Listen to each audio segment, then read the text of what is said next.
കേരളത്തിൽ മാത്രമല്ല, സൗത്ത് ഇന്ത്യയിൽ വെച്ച് തന്നെ ടഫസ്റ്റും മെഡിക്കലി ഫിറ്റ് ആണെന്നുള്ള സർട്ടിഫിക്കറ്റ് ഉണ്ടെങ്കിൽ മാത്രം കയറാൻ പറ്റുന്ന ഒരേ ഒരു ട്രക്കിംഗ് ആണ് അഗസ്ത്യാർകൂടം ട്രക്കിംഗ്. അങ്ങനെ ഒരു ട്രക്കിംഗ് ഞാൻ പോയതിൻ്റെ കഥയാണ് ഇന്ന് ഞാൻ പറയാൻ പോകുന്നത്. Welcome to trail stories by Sreenath.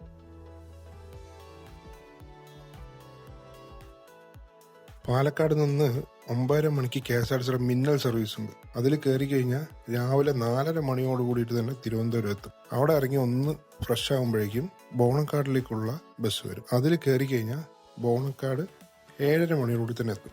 Bonakkad bus സ്റ്റോപ്പിൽ നിന്ന് 1.5-2 കിലോമീറ്റർ നടക്കാനുണ്ട് ഫോറസ്റ്റ് ഓഫീസിലേക്ക്.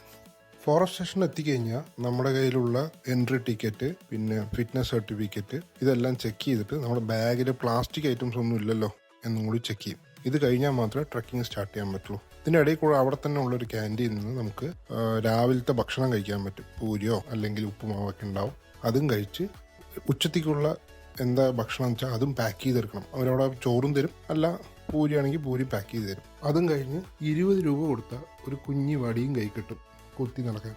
അതും കയ്യിലെടുത്ത് നമുക്ക് ട്രക്കിംഗ് സ്റ്റാർട്ട് ചെയ്യാം. കാടിലൂടെയുള്ള 16 കിലോമീറ്ററാണ് ഇന്ന് കവർ ചെയ്യേണ്ടത്. ഒരുപാട് പുഴകളും അരുവികളും വാട്ടർഫാൾസുകളും കുന്നുകളും പുൽമേടുകളും എല്ലാം ഇതിനിടയിലുണ്ടാവും. ഇതെല്ലാം കടന്നു വേണം അതിരുമല ബേസ് ക്യാമ്പിലെത്താൻ. അതിരുമല ബേസ് ക്യാമ്പ് വൈകുന്നേരം 5 മണിക്ക് മുമ്പ് എത്തണം. ഇതിനിടയിൽ നമുക്ക് എപ്പോൾ വേണമെങ്കിലും റെസ്റ്റ് എടുക്കാം, അരുവികളിൽ കുളിക്കാം, നമ്മൾ പാക്ക് ചെയ്തെടുത്ത ഭക്ഷണങ്ങൾ കഴിക്കാം. നമ്മുടെ കൂടെ തന്നെ ഒരു ഗൈഡും ഉണ്ടാവും. കൂടാതെ നമുക്ക് എവിടെയെങ്കിലും റെസ്റ്റ് എടുക്കണമെന്നുണ്ടെങ്കിൽ ചെറിയ ചെറിയ റെസ്റ്റ് ഹട്ടുകളും ഉണ്ടാവും. ഇതിൽ അവസാനത്തെ പുൽമേടും പിന്നെ മുട്ടിടിച്ചാമ്പാറ പറഞ്ഞ സ്ഥലവും ഇത് രണ്ടും ഭയങ്കര ടഫസ്റ്റ് ആണ്. ഇത് രണ്ടും കയറി കഴിഞ്ഞാൽ നമ്മൾ അതിരുമല ബേസ് ക്യാമ്പിലെത്തി.